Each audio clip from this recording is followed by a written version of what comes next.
کے ساتھ ہم آپ کی خدمت میں حاضر ہوئے ہیں، اور آج جو ہمارے پاس بات کرنے کے لیے ٹاپک ہے وہ ہے خدا باپ، بیٹا اور روح القدس جو ان سے ہیں وہ اپنے کاموں میں ایک ہیں کہ نہیں، ان کے کام ایک جیسے ہیں کہ نہیں۔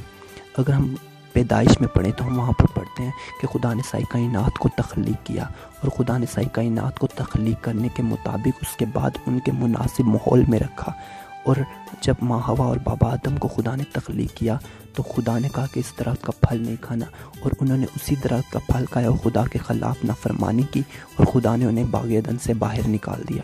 اب ہم جب دیکھتے ہیں کہ خدا نے انہیں باہر نکال دیا، خدا کا ایک ہی مقصد تھا کہ ساری کائنات خدا کی عبادت کرے اور اسی کی پرستش کرے، صرف خدا کا یہ ایک مقصد تھا۔ اور جب ہم دیکھتے ہیں خدا نے باہر نکال دیا تو ہمیں پتہ چلتا ہے کہ جب زمین پر گناہ بڑھنے لگا، اپنے بیٹے یسوع مسیح کو زمین پر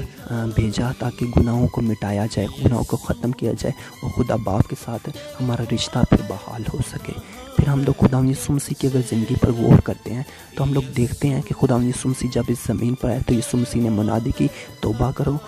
رجوع لاؤ تاکہ تمہارے گناہ مٹائے جائیں۔ اور پھر ہم لوگ دیکھتے ہیں کہ خدا یسوع مسیح نے جب صلیب کے اوپر اپنی قربانی دی، یہ بھی دیکھتے ہیں پرانے عہد نامے میں بھی اور نئے عہد نامے میں بھی ہمیں پتہ چلتا ہے کہ جو سب برا ہے، قربانی کے لیے جو برا ہے وہ بے عیب ہونا ضروری ہے۔ اور یسوع مسیح نے ہاتھ اٹھا کر کہا کہ کون ہے جو مجھ میں گناہ ثابت کرے۔ یسوع مسیح کا یہ کام تھا کہ وہ آئیں اور صلیب پر ہم سب کی جانوں کے بدلے صلیب پر قربانی دیں اپنی، اور یسوع مسیح نے ہم سب کے لیے قربانی دی اور ہمارا باپ کے ساتھ دوبارہ سے ملاپ کروایا، ہمارے رشتے کو بحال کیا۔ اور جب ہم روح القدس کے بارے میں دیکھتے ہیں اور غور کرتے ہیں کہ روح القدس کا کیا کام ہے، روح القدس کا کیا کردار ہے، تو ہم لوگ دیکھتے ہیں کہ جب ہم لوگ دل سے دعا کرتے ہیں تو روح القدس ہم پہ آ کر ٹھہر جاتا ہے اور ہمیں اس بات سے باراور کرواتا ہے کہ ہم نے گناہ کیا ہے تو ہم لوگ اس گناہ کی معافی مانگے۔ اور روح القدس جو ان سے مشنری طور پر اس نے بہت خدمت کی ہے، بہت کام کیا ہے۔ اگر ہم لوگ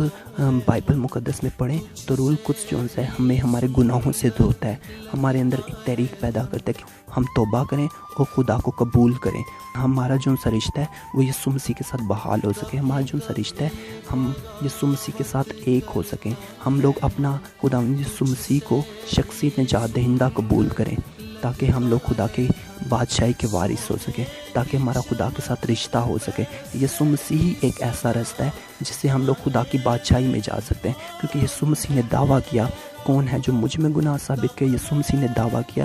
راہ، حق اور زندگی میں ہوں۔ یہ ایک ایسا دعویٰ ہے جو پوری دنیا میں کوئی نہیں کر سکتا۔ ویڈیو اچھی لگی تو ویڈیو کو لائک کریں، چینل کو سبسکرائب کریں اور بیل آئیکن پریس کرنا نہ بھولیں۔